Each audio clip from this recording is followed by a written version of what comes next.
JQue. Welcome to another episode of Healthy Living and Wine. This show provides a wealth of information about valuable connections between healthy living and wine, compositions, tastings, wine lifestyles, and events that help to integrate wellness and wine into everyday life. Grab a glass or a bottle, sit back, tune in, and thanks for listening.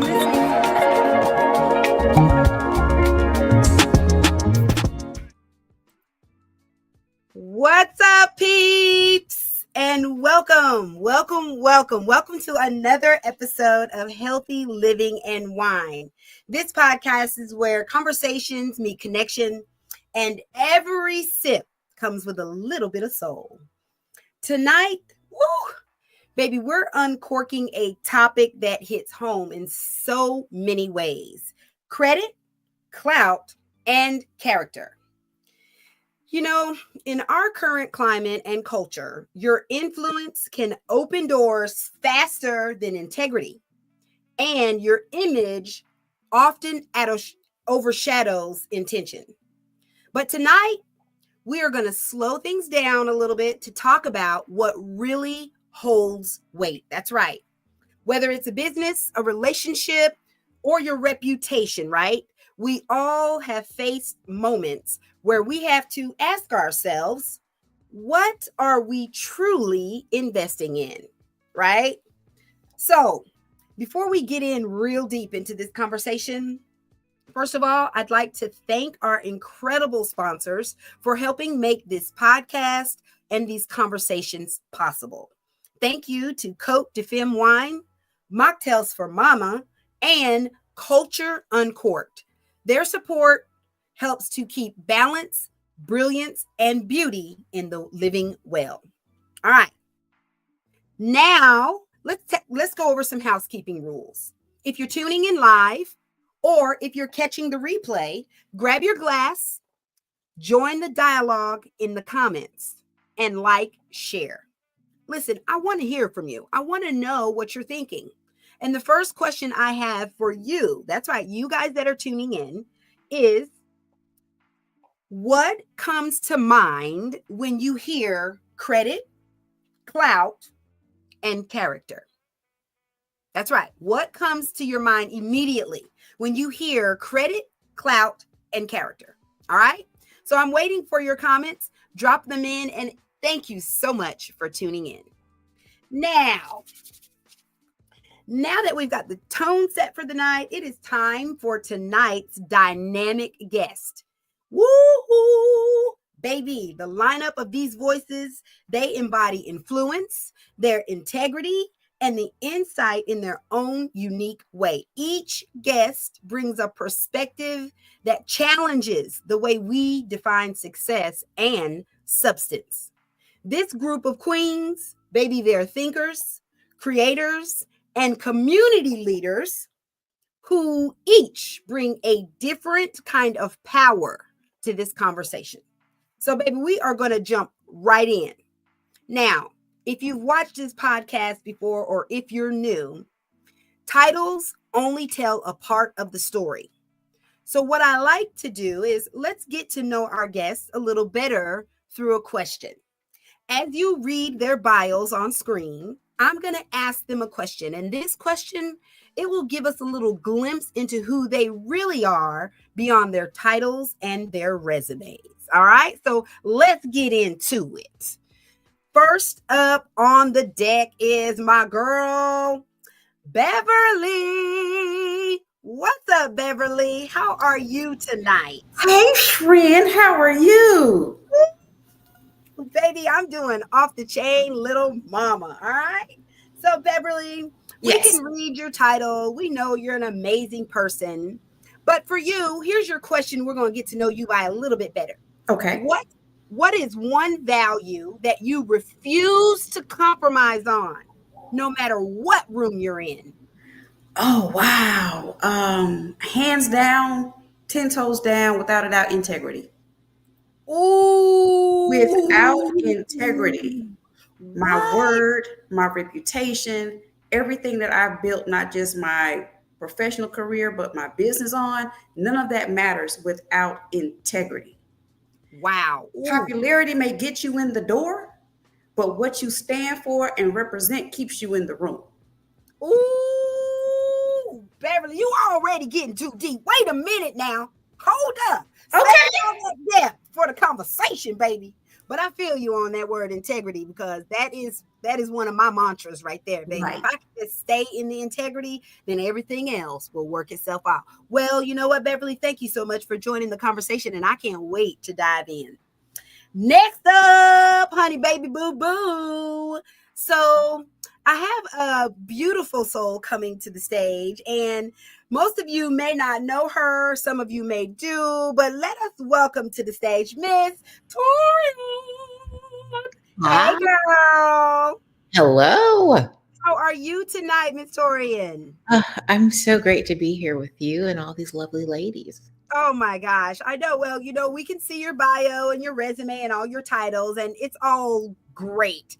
But what we really want to know, your question for the night is, when it comes to your personal or professional life, what does having character mean to you in action, not Yeah. just words? Yeah. I think for me, in both instances, like character means like how I show up to people, no matter if I work with you, no matter if you are my family or my friends, it's about how I show up as like my authentic self. It's about doing what I say I'm going to do.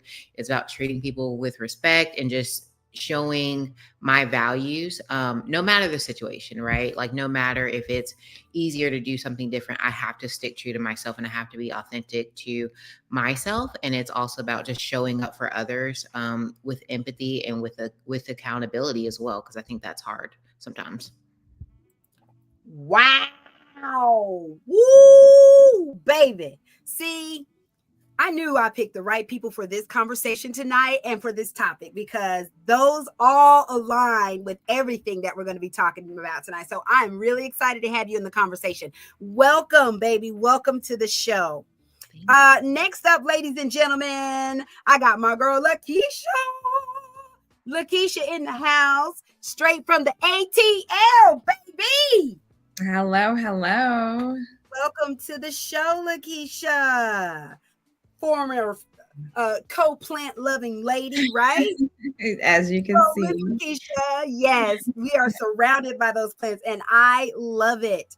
So, Miss Lakeisha, it's exciting to have you here tonight. And here is your question. What's one habit or mindset that helps you stay rooted, no matter how fast life is growing around you?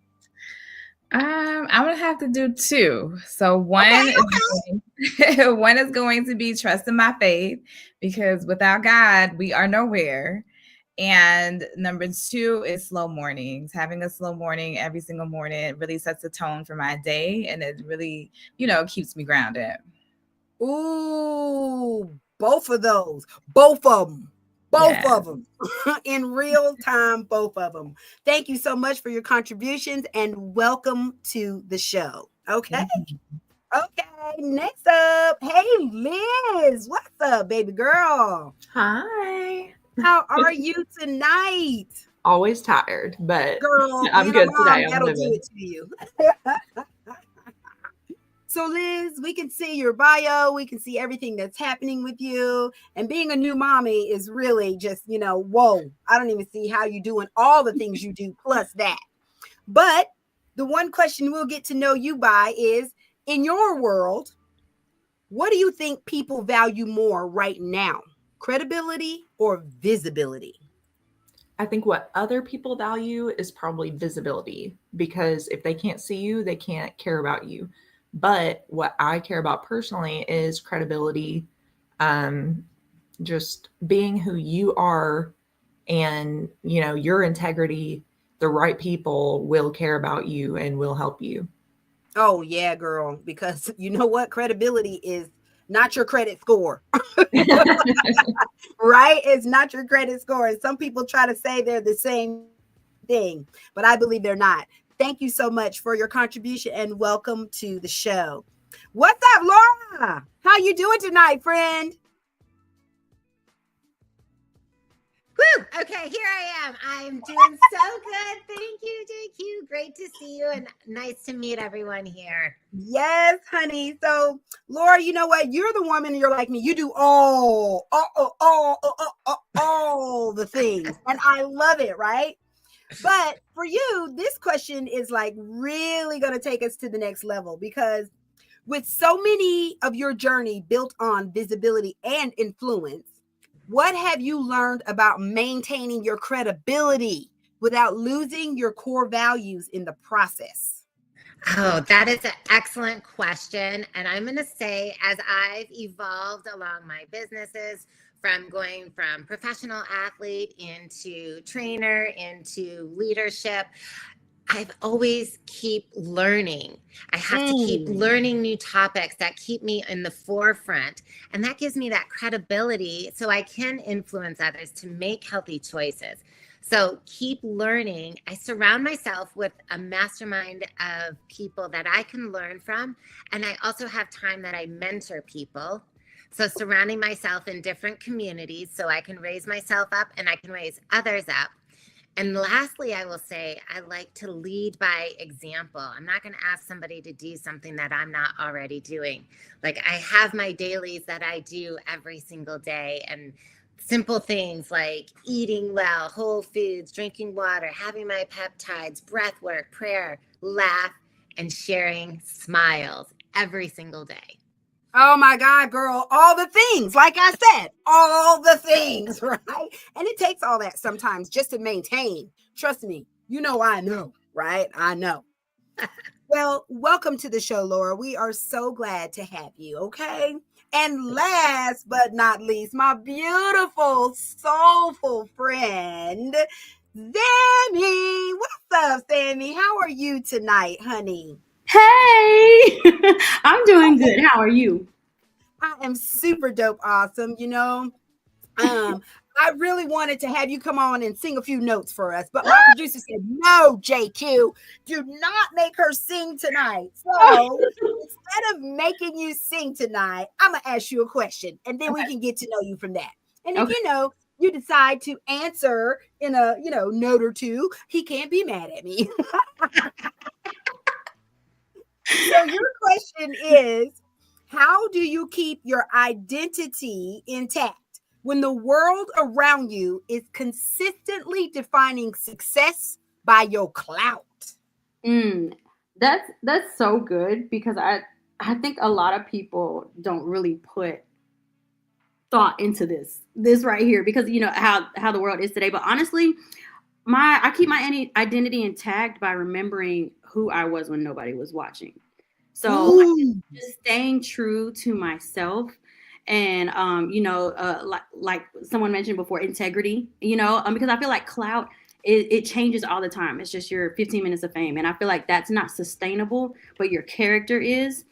And I just feel like staying true to yourself and staying in purpose, it won't leave me empty, because I feel like if I'm just doing stuff for validation, I'm not gonna really feel fulfilled. And I think like that, just the cloud doesn't make me valuable, my calling does.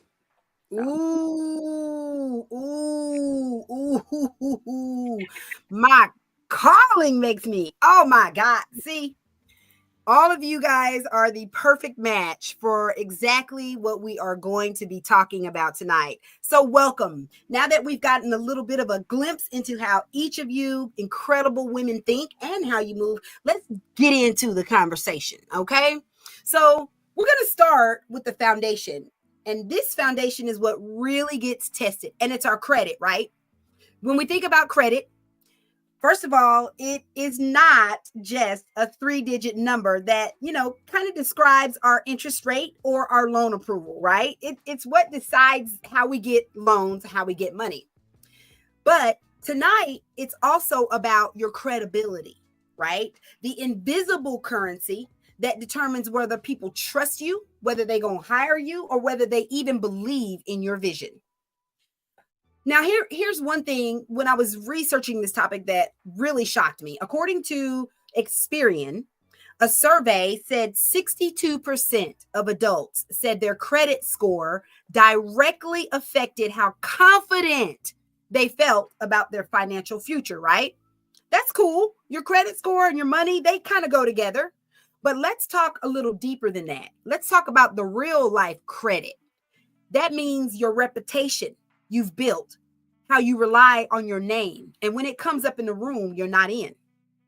So my first question to anybody who wants to go for it is, how do you define the credit in your own life? Do you define that through like your financials, your personals, your socials? How do you define what your credit score is for your life? Everybody got silent I on can that. jump in on that one. Ooh, JQue. Beverly, I'm put you on the spot. How do you define what your credit is, Beverly? I knew you were going to do it. I had a feeling you were going to make me first. For me, over the years as a trainer and an instructor, the credit of my reputation, my accountability, and how I show up means everything. And without that, my goal has always been having people carry my name into rooms when I'm not there. And if you're taking my name in the room, that means you are vouching for me. You're putting your reputation on my name. And so my credit score is based on how I lead and love. Because if I'm not operating a point of purpose and service, then my credit isn't high. For example, I had a client once, it was a potential client, and I messed up her appointment. And I was going to make it right by offering her a discount. And that was not good enough for her. And I had to make the decision to sever ties with this person as opposed to going forward, because the relationship was already going to be damaged and she would have ruined my credit. And so part of credit is also knowing what to engage in and what not to engage in. And that is something that I had to learn. You said a word on that, what to engage in and what not to engage in, whether you make it right or whether you make it wrong. Ooh, that's something serious right there. Anybody else want to extend or piggyback on that question about, how you define what credit is in your real life? I'll hop in. Hop in. Go ahead.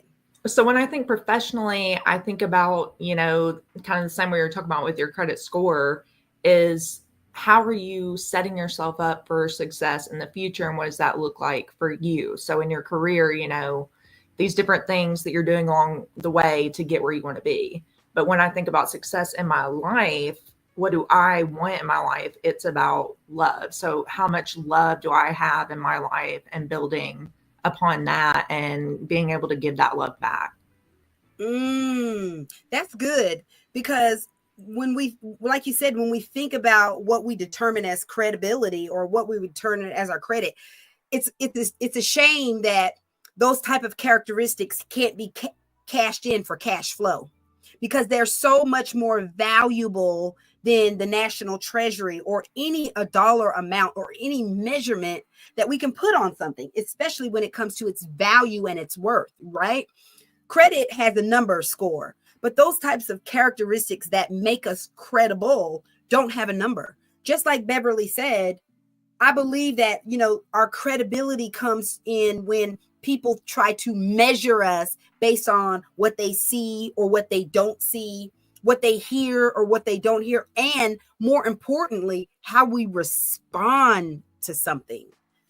When I was doing the research, I also understood that, the difference between having credit or having credibility, one is earned with money, but the other is earned with consistency. And when we think about the consistency of our credibility, Lakeisha, how does that work for you in your business? I know building a business from scratch, you have got to have some credibility. You have got to create some culture credit, some business credit. And in order to do that, you have to definitely be consistent, all the way from opening your doors when your sign says you open at 10 o'clock. Baby, you better be there at 9:45. If somebody see you in the parking lot, they're quick to say on the socials, ooh, She ain't never on time. So the Google review all day long. Yeah, I'm guilty of being late a few times, but yeah, I mean, being consistent is so important, especially being in business, and people are going to be very quick to compare you to other related businesses, right? So it's very important that you maintain who you are from the beginning. And just, just being a person of value is important, and just being true and genuine to who you are creates that credibility as well. And as it was mentioned before, just what's important is my name ringing in rooms that I'm not even in, and people speaking highly of me. And if someone isn't, for whatever reason, if that's the case,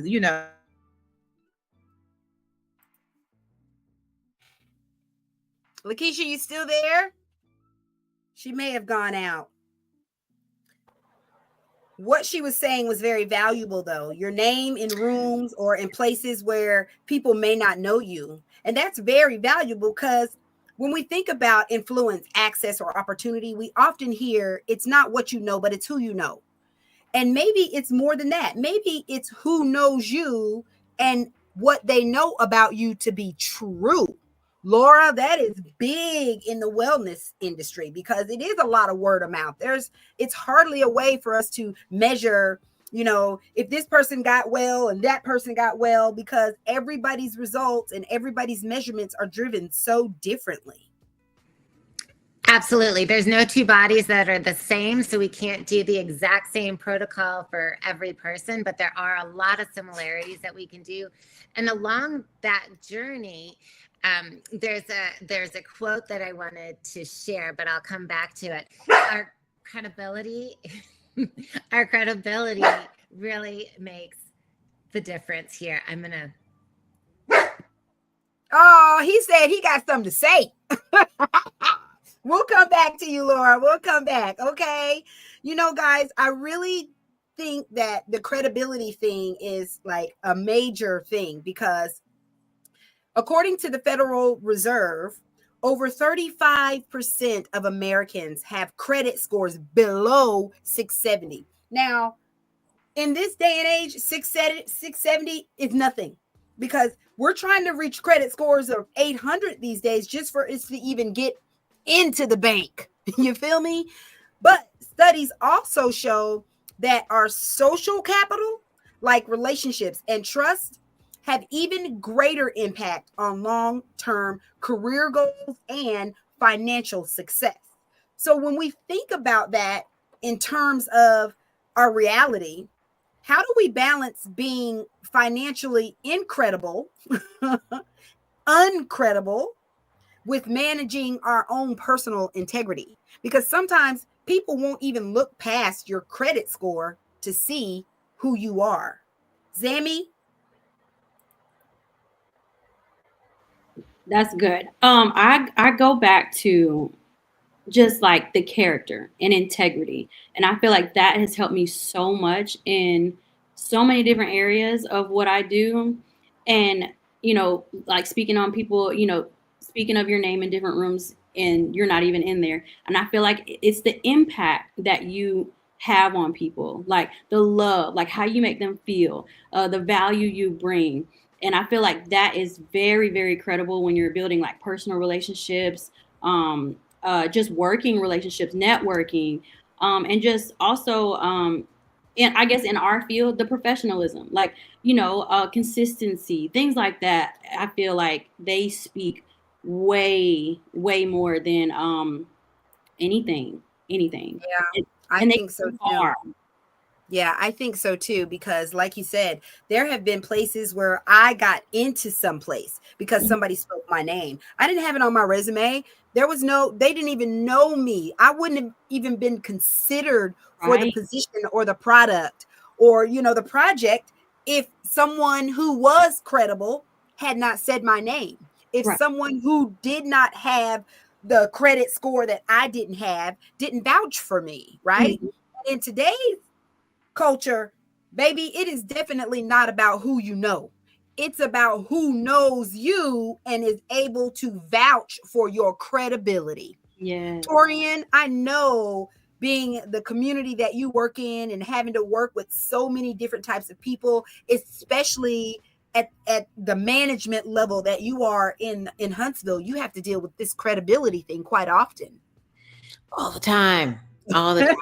And I think it's and I think it's a two-way street, right? Like everybody's talking about like who, you know, how are you showing up credible for people who are saying your name in those rooms? And I think for me is I'm in those rooms where I mention the Sammys of you know the music scene, you know, the people who I know show up, who I know are just great people, who I know are going to give our audience a great time. Like that's what is important to me. Like, yeah, there may be people that are talented that just they're not very professional, and that's hard because they're talented and you want to support them so much, but you can't depend on them. And I think for me, it's about how can I show my reliability to say when I'm in these rooms, I'm going to speak on you. Like I'm going to put you in the forefront.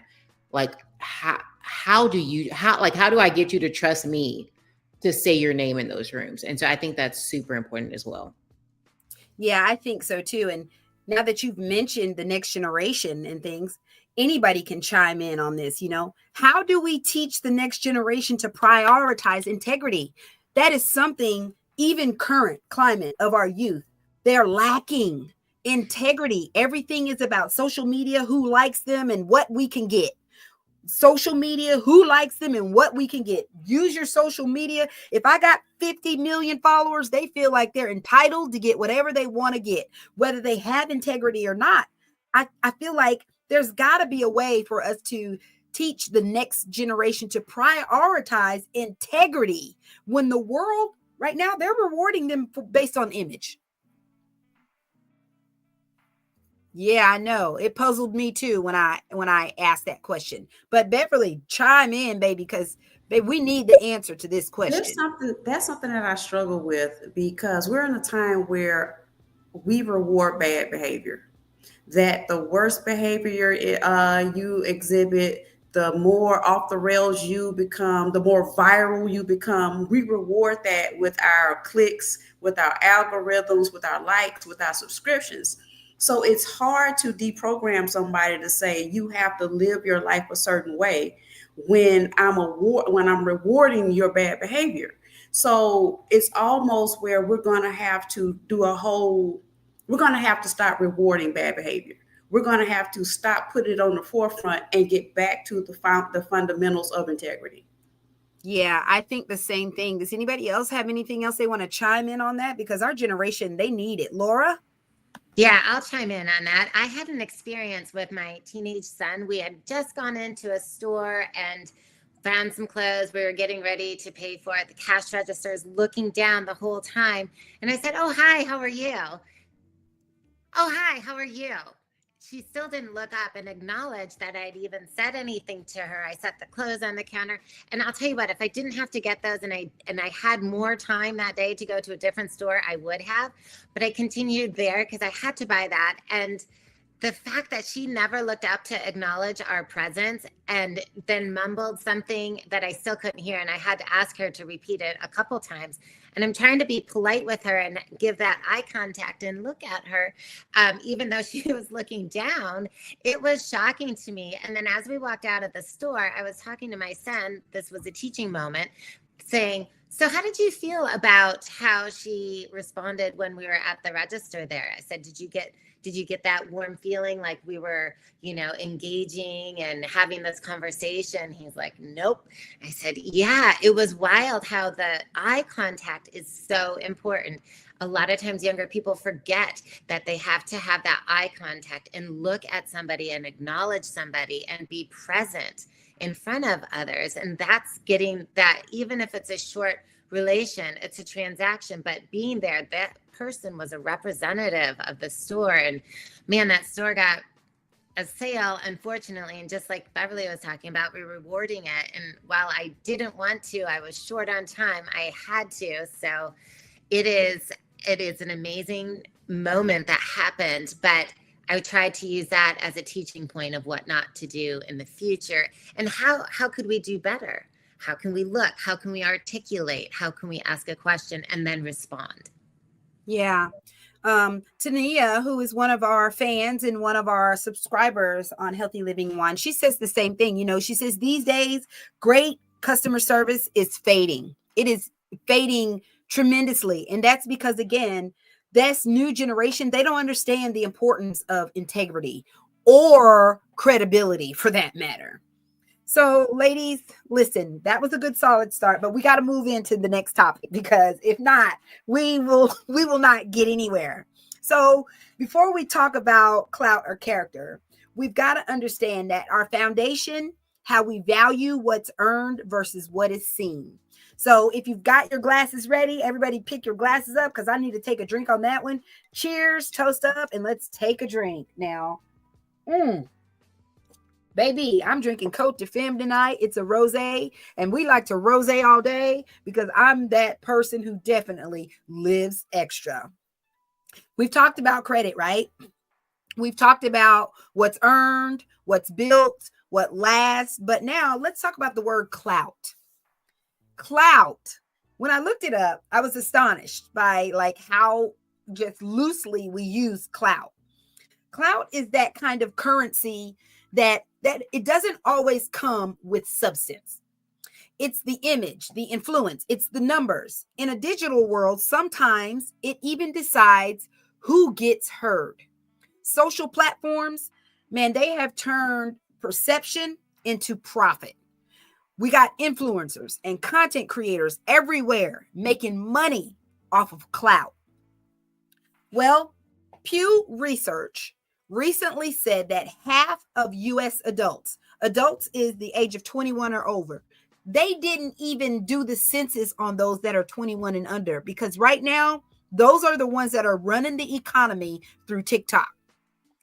47% of the adults, though, admit that social media pressure shapes how they measure their own success. Y'all, that's half of the country. Half of the country is chasing recognition that may not even be real these days, right? But numbers are facts. They don't always tell the truth, but they are facts. And we can see that even with 10,000 eyes on your life, you still may not even have an impact. We actually talked about this topic in a previous episode called Push, Pivot, and Pause. And when we talked about it, we talked about how chasing visibility really distracts you from your real purpose. You know, it's kind of the danger part of clout. It makes you, it feels like you can make noise and make sound, but you're not making any progress. So with that in our mind, when we think about clout, anybody can tackle this. What does it really mean to you personally to have clout happening in your life? I know. That's a deep question. I told y'all this episode was going to be deep. I'll chime in. It's kind of like, and I think somebody mentioned it in the comments, but like that microwave moment, like where you have that visibility, right? You have the eye of the people, but it's like, what comes after that? Like you have, how do you sustain that, right? And so I think that's what clout is for me. You know, it's like, okay, well, you have the eye of the people. What do you do with it now? You know? I think that is good, because a lot of times when we do get that clout, like you said, there are people who have tens of thousands of followers, eyes on them all the time. But what they do with that, you know, that's when that integrity part comes in, that credibility part comes in. I mean, Liz, I'm sure that you have to deal with this kind of thing quite often too, especially working in the space place. Oh yeah. I'll speak to the content creator thing though, because you know, I'm a local content creator. I started in January. I'm still growing, and you start getting the likes and the follows, and it just feels so good, and I'm like, I want more of that. And I started my page more of an art project, something to make me happy. And I got caught up in that a little bit, when I'm posting, like, well, what will people like, And I had to take a step back and say, this is for me, and I want to be myself. And the right people do find me. I get followers, and to me, it's just the same thing, that integrity. And I think people see that genuine vibe, and then they like it. Yeah, I feel the same way, especially about social media. It's getting to the point where algorithms are not the only thing driving success. Algorithms are not also only the thing that's driving your visibility, but algorithms are one of the main reasons why we're losing the art, losing the importance of integrity and credibility. It's one of the main reasons why our children and the generations that are coming before us don't even understand what the word credibility is, or much less y'all have a conversation like face to face without AI or without their phone intact, asking them, telling the phone, she asked me this question, what should be my answer? Excuse me? I met someone at the bus stop, a child, you guys, and you know how it is. Hey, cutie, how you doing today?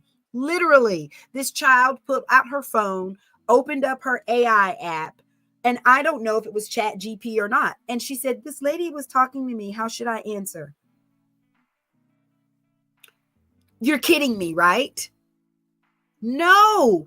And from what I understand, that is a popular scenario that is really happening. Like, is Clout really keeping us from focusing on our authenticity?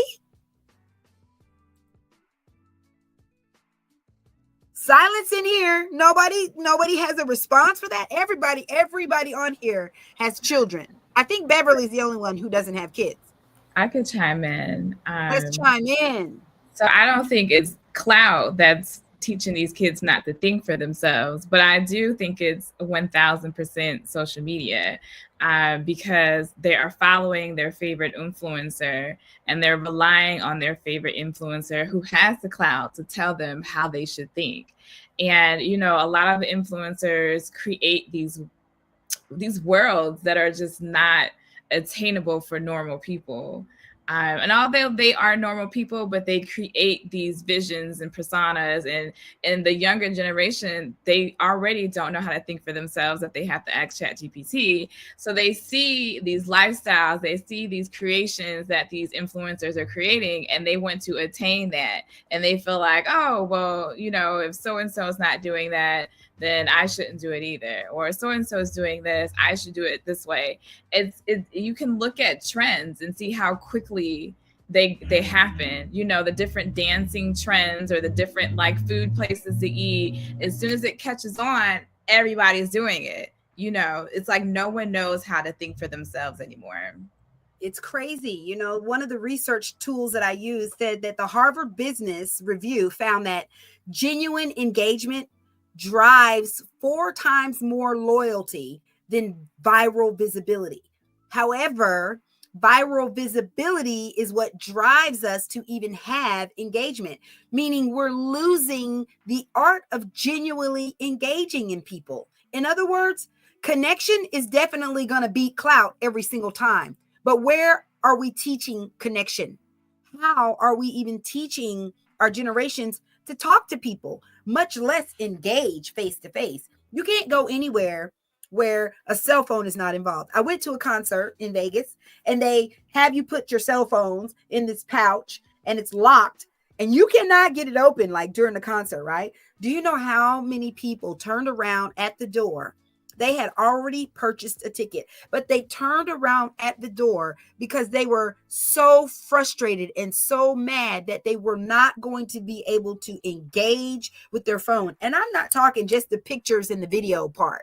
There were people highly frustrated, almost unfunctionable, knowing that they were not going to be able to use their cell phone to communicate. That's crazy to me. JQue, I don't have children, but I have 2 nephews and a little niece who every time we hang out, they get so mad at me because I'm like, listen, the phones are staying in the car.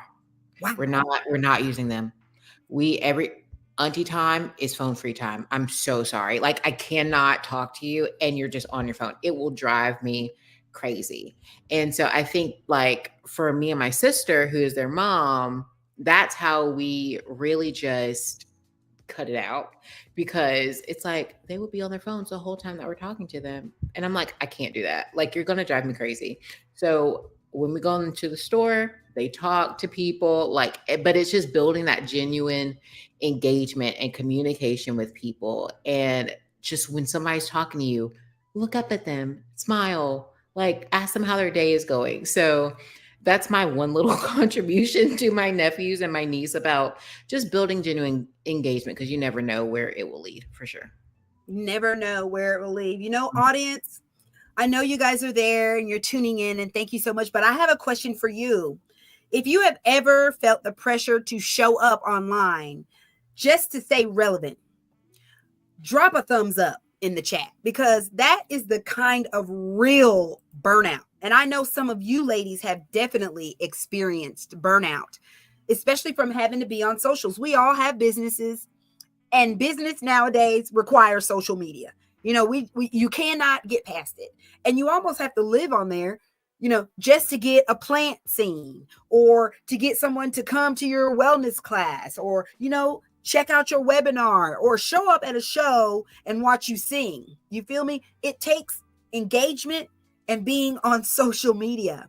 But how do we keep that from, you know, from damaging our integrity, first of all, and from people seeing that as clout for us to use? Go ahead, Laura. Yeah, I'll jump in on that one. So it's so important to remember that social media is all a highlight reel, and you can't compare real life to someone's highlight reel. So remembering where you are on your journey and knowing that you're going to have steps along the way on your journey. So, you know, learning how to do that. I had a rude awakening when I lost all of my social media about 2 years ago. And I thought, gosh, you know, it was at Christmas time. Oh, maybe this is just a sign to get offline, and so I can work on getting it back, you know, after the holidays. So come around January, still couldn't get on. Come around February. This is like 2 months into it without any social media. And that was a bulk of what I was doing at that time.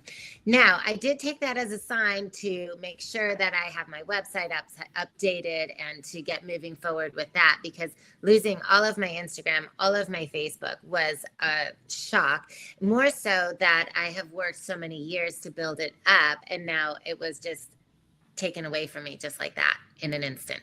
So knowing that, what can I control? I can control my own website. I can control my email list. There are certain things I can control. So using that as a platform, as a bonus platform, but not the only platform that I'm on.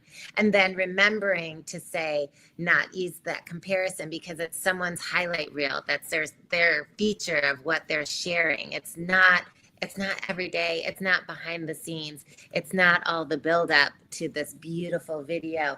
It's not all the 10 times that they rehearsed to get there to do that perfect dance. Yeah, you're Although right. we want it to be. Although we want it to be, you know, in another one of our episodes called Unfiltered Shifts, we talked about how constant digital pressure can create real emotional fatigue.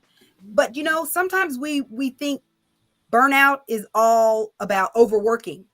I think that sometimes it also comes from proving ourselves online, proving our credibility, proving we've got clout, proving this and proving that.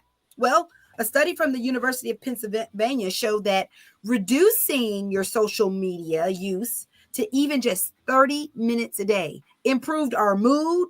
It made our life more satisfaction by over 28%. So my question to each one of you, because I know how it is to have to be on social media, I am trying to reduce my social media time. I run 22 accounts, right, as social media manager and marketing, but reducing my time has helped me greatly, guys. Like, if I don't get it done within the 30 minutes of time that I'm supposed to be spending on your account, baby, it just moves to the task on the next day. But how do you maintain visibility without losing your vulnerability? Can I speak on that? Oh, Oh, yes, sorry, Ms. Beverly. ma'am. You want to go first, Ms. Beverly? Yes, No, you're on the ma'am. screen. You go ahead. Okay. So what about this? I at first, because I do most of my content creation on TikTok, and I would easily get burned out because I was taking on too many brand deals and deadlines. And so I felt like I had to post, I have to post, I have to post. It got to the point where I was like, you know what? I'm not posting. I'm not posting today. I don't care what viral visibility you're planning on. My sanity is more important. Yes, And ma'am. I would have, my anxiety would be so high because I was having to meet so many deadlines that I started to soon start lose myself. Like the reason why I'm on social media, for in the first place is, for singing and motivating and encouraging and things. And it started getting a little to the left. And I had to learn that my time is way more valuable and my sanity. And I have a life other than social media. I have a family and I have different schedules. And I actually had to put myself on a schedule with just content creation. So since I'm in content creation, I set a schedule for myself of when I'm going to be on online, when I'm going to post, and when I get home, it's over. Like I'm focused here, and in the mornings, I'm not checking emails to or things like that. It's gonna be peaceful in the mornings. I'm gonna tend to my kids. I'm gonna get them to school. I'm gonna pray, and I'm gonna get to that email, and I'm gonna get to that post when I get to that post. But I'm not about to stress myself out. I know that's right, Zammy, because you know what? That is real. I mean, being a content creator, influencer, business owner, no matter what it is that you are, you definitely have to regulate yourself.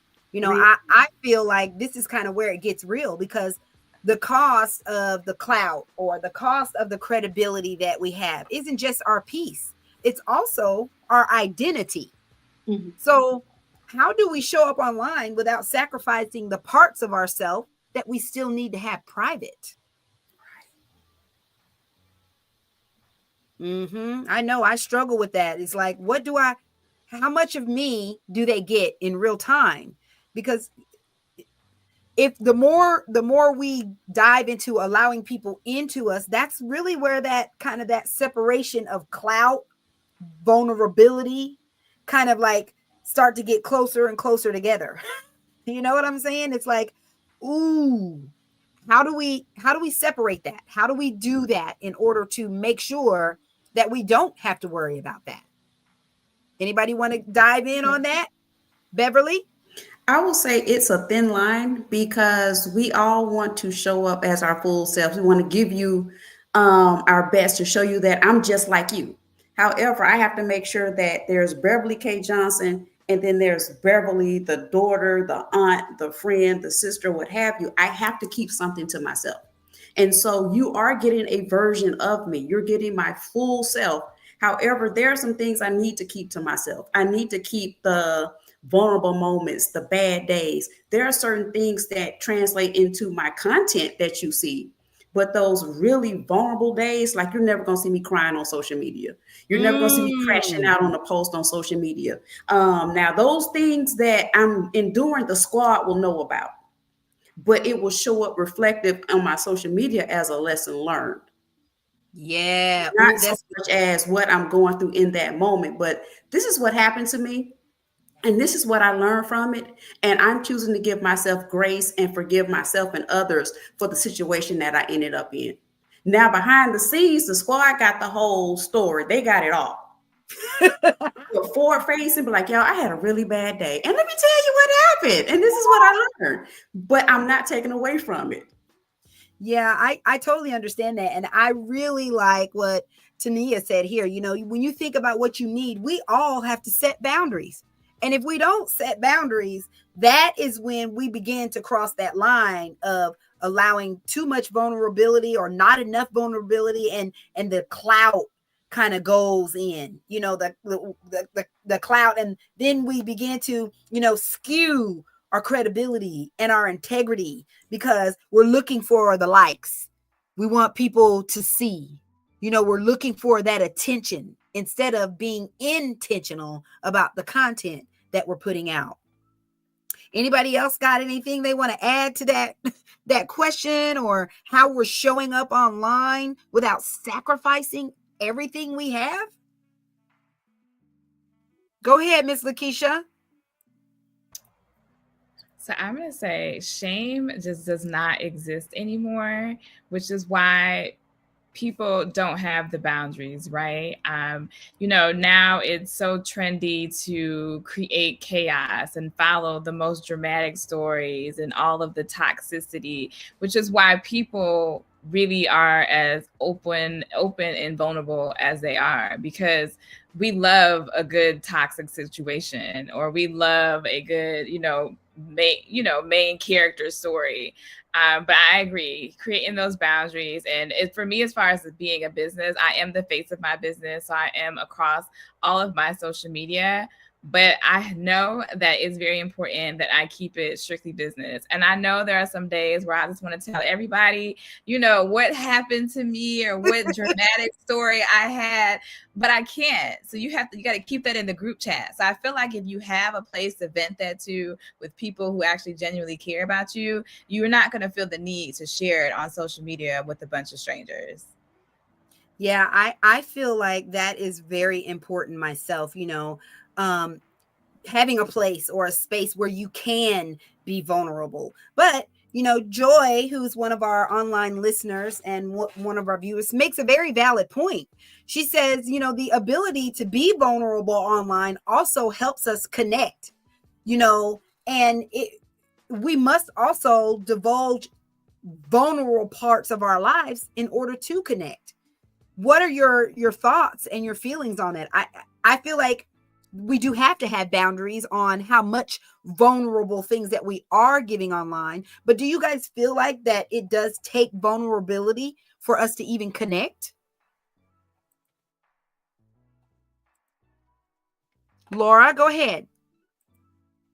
Yeah, I would definitely say you have to share some about your background or lifestyle or whatever you're promoting or talking about, so people can actually see the real person behind the screen, and so they can actually relate to you or actually be inspired by you or motivated by you, because then they can understand a little bit more about the real you. You're not just the person on the screen. You're not some image, but you're this real person with a real life and real challenges, real struggles, real highs and lows. And you don't have to go into the deep depths of each of them.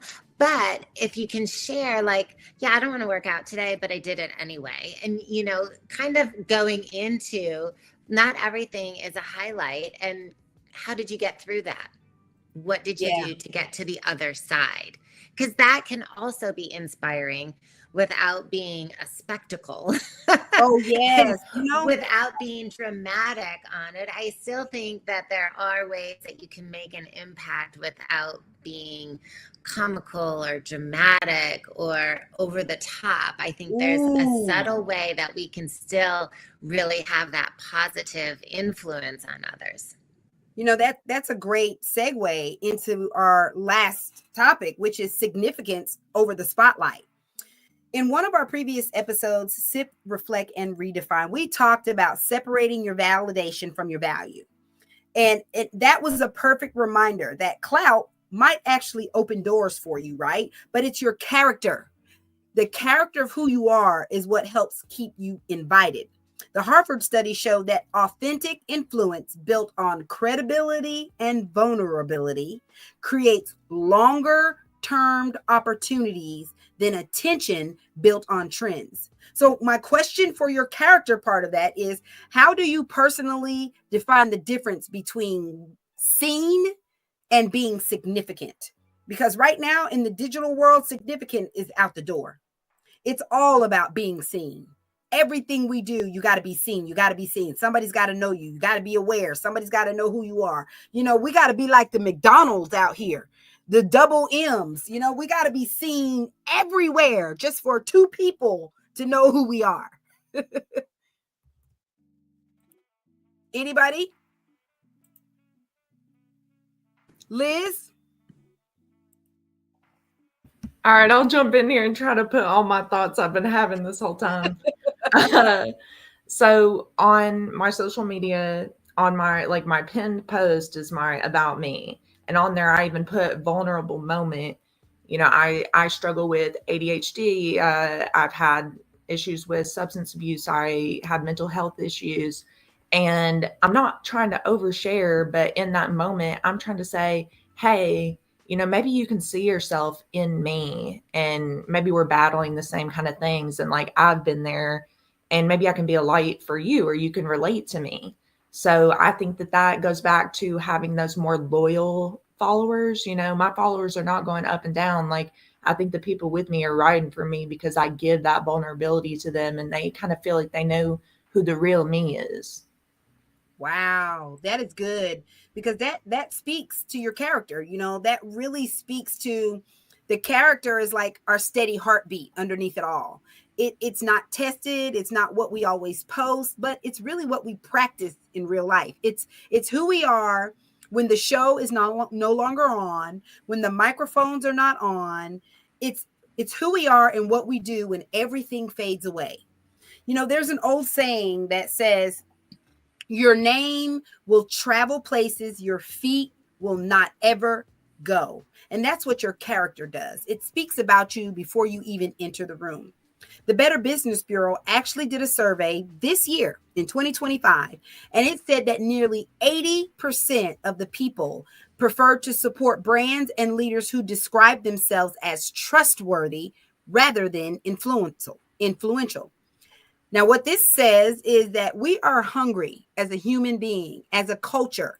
Right now, we are hungry for the real thing, because we don't even know what the real thing is anymore. And I'm not talking just on social media. I'm talking on face to face. We don't even know if that's your true character, if that's really who you are, or are you just putting on? Are you just trying to be seen? Even face to face. It's not just on the social media anymore, people. Now we've got to decipher, is this who you really are, or are you just quote unquote putting on for the people? Yes, Beverly. I will say in this world of clout, you starting to see the public facing and the private facing person are two separate people. And with that creation of two different people, we're struggling with finding, I would say we're hungry for an authentic person, because if I see your public persona, then I meet you in private, I'm expecting to see the genuineness, the heartwarming. I'm expecting to see the person I met via your post. And in so many cases, when I meet the private face of you, I find out, oh, this was just for clout. Okay, got it. And so when you run into that so many times, people become disheartened. And it creates a hesitation to meet people, because I'm expecting to see this big, heartwarming, caring person. And behind closed doors, you are none of that. Wow. And so the challenge is when you meet somebody who really is that way, you're hesitant to connect that relationship and establish that.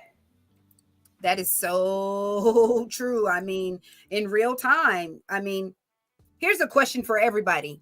And everybody don't chime in at once, but everybody's going to get the opportunity to answer this question if you want to. How do you define character for yourself? And I'm not talking about the dictionary version. I'm talking about the character for yourself, the one that you live. What is the one word that you would use to actually define your character? That no matter if people see you online or if they see you face to face, this is your character trait that is authentic. I'm going to start with you, Lakeisha. What is your one authentic character trait? that we get to see from you, no matter whether we see you online or whether we see you face to face or at the grocery store on the day where the lady is getting on your nerves? Peaceful all day. People say on my social media when they hear me talk, I have like the calmest, most relaxed voice. I'm always just like very pleasant. And that's me in real life. I always say I will never act. I will never perform. I will never do a skit on social media because you're going to get the authentic version of me, which is just this really chill, just relaxed, in my peace type of personality. That's what we look for, right? That's what we need. What about you, Laura? What is that one characteristic that we're gonna see online, face to face, whether you mad at your kid or you're in your slippers and your little face mask?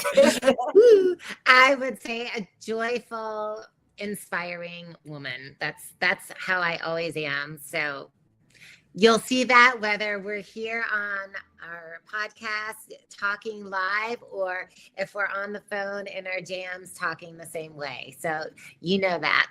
I do. I was just getting ready to say I can authentically and credibility and integrity and all of that. I can confirm that. Still, Listen, this many years later. yes, this many years later, and she is still joyful and so positive when you see her, no matter what. Even if we're sitting in the corner crying about something, we're still joyful and positive. So that is true. Sammy, what about you? What is the one character that nobody, whether we see you online, whether you on the stage singing, whether you're in a play or you're just hanging out with your child and your hubby, what is the one character we get to know about you? Bubbly. People always tell me I'm so bubbly. I'm always giggling and laughing no matter what. And I always I bring positive energy. I get that all the time. And I'm like, I don't know. I don't know. It's kind of funny how we answer that question and there's no explanation for it because it's authentic. How do you describe or how can you make up an explanation for an authentic characteristic that you have? When you show up that way authentically, you don't even have to explain it, do you? People kind of expect it from you because they know that is exactly who you are in your pajamas or in full face makeup. Torian, what's that one characteristic, that one part of your character that's authentic to who you are, no matter where you are, what you got going on? For me, I would say I'm very intentional. I'm rooted in if I meet you, I'm always thinking about how I can help you, how I can work with you, and I'm very intentional about that of making sure my character is not just meeting somebody in passing and just throwing them away. I really my biggest thing about me is connection, is community, and so I try to be intentional with everything that I do. And even if I don't have something in my mind for you right that minute, 9 times out of 10, a few months down the line, something's going to come with me. Because I never forget who I meet. So I just try to be very intentional with everything that I do. Oh, that's good. I'm working on my intentional character. I have great intentions, but it doesn't always come off as an intentional thing. But I am working on that characteristic. Who's next? Liz. What is that one character about you when you define it in your personal life that we see across the board in all facets of your life? I'm going to go with genuine Okay. to a fault. People with ADHD typically are very good at masking, which is that, putting on your mask to seem normal, to fit in with society. And I try to do that. And maybe I'm good at it for like 5 minutes, but then at the end of the day, I always get told I'm weird. So, I tried, but I'm just me. Girl, there's nothing wrong with being just you. That's what we need more of the world. People just being them. Did I get everybody? Beverly, you next, right? Yes. Who did I get? You, right? Okay. Beverly, what is that one character that you live in every single day that no matter what? It'll probably be two: compassion and humor. Okay. I try my best to remember something about everybody I encounter because like Torian said, if there's something that I have access to, I want to try to see if I have the divots you need for your widget to help you get where you need to be. So because I've always been compassionate, empathetic, I've always tried to figure out what do I have in my toolbox that I can help somebody else, because we get further faster when we work together. Ooh, Beverly, that is good. I like the gadget in your widget. Baby, I love that, right? Man, listen, this conversation is really what matters, because when we think about applause, it fades. The algorithm shifts every single day, but character will be the one thing that will be standing no matter what. We know credit, it can open the door. Clout, it might even get you inside, but your character, that is what's going to keep your name from being escorted back out the door. So, honey, let's raise a glass to that. To the ones who stay solid in silence, who honor their truth even when it's uncomfortable, and those who understand that real worth doesn't need validation to be valuable. Cheers to that, ladies. Woo! Ooh. Oh my God. Well, folks, it's a wrap. Whoop, whoop. Whoop, whoop. Everybody unmute and let's give a hand clap of praise. Baby, listen, I know that for our listeners and our watchers that are used to watching this Healthy Living and Wine podcast, we normally play a quick game before wrapping up. But this conversation tonight, woo, baby, this conversation ran deep. And when I say it ran deep, it ran deep. It ran so deep, it was kind of hard to cut short. But my producer, he's like waving the flag over here at me. So we're skipping the game tonight because the dialogue on credit, clout, and character, it needed it. Every minute of it, we needed to take up this space. Y'all be sure to follow Healthy Living and Wine on all our socials, because since we didn't have a game tonight, we're going to be continuing the conversation online. We're posting a few questions, reflections, and maybe even some polls that we need you to engage in. During that engagement, we're going to be offering a little bonus. You will get the chance to win the game of engagement. We're giving away a pair of VIP tickets to the Black Arts Wine Festival that's happening in Huntsville on November the 8th. So be sure to follow, comment, and share for your chance to win. Y'all, tonight was special. When I say it was special, baby, tonight was special. Tonight was special because we went beyond surface talk. We went into legacy talk. We talked how credit shows how you can manage your resources. Clout shows us how we manage attention. But character is how we manage ourselves. And what I'm talking about and what I'm taking away from this conversation is simple, y'all. The real flex is having your worth match your word. Because influence, sure, it might open the door. But integrity is what keeps you back invited inside and keeps you staying on the board. Y'all, it has been such a pleasure to have this amazing guest tonight. Beverly, Torian, Liz, Zami, and Lakeisha. Thank you guys. Mwah, mwah, mwah, mwah, mwah.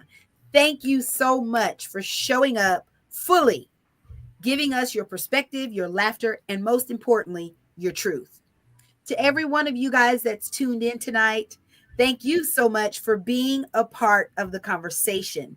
Thank you for being a part of this community. Thank you for growing with us, for bringing your glass to the table every single time. If this conversation resonated with you, take a second right now to like, share, tag someone who needs this reminder today. We love hearing from you. I love reading your reflections and keeping the conversation flowing. That's how this topic got to be on this podcast. Be encouraged that healthy living and wine, they can coexist beautifully. as long as there's balance, intention, and moderation a part of every pour. So tonight we're going to close with a special toast. Everybody raise their glass and let's get ready to toast. Here's to credit that keeps us growing, clout that never cost our peace, and character that speaks louder than any title or resume we could ever have. Please, y'all, please. May you keep leading with integrity, moving with purpose, and loving yourselves enough to stay grounded in what is real and authentic. Cheers. And thanks for listening, guys. Good night.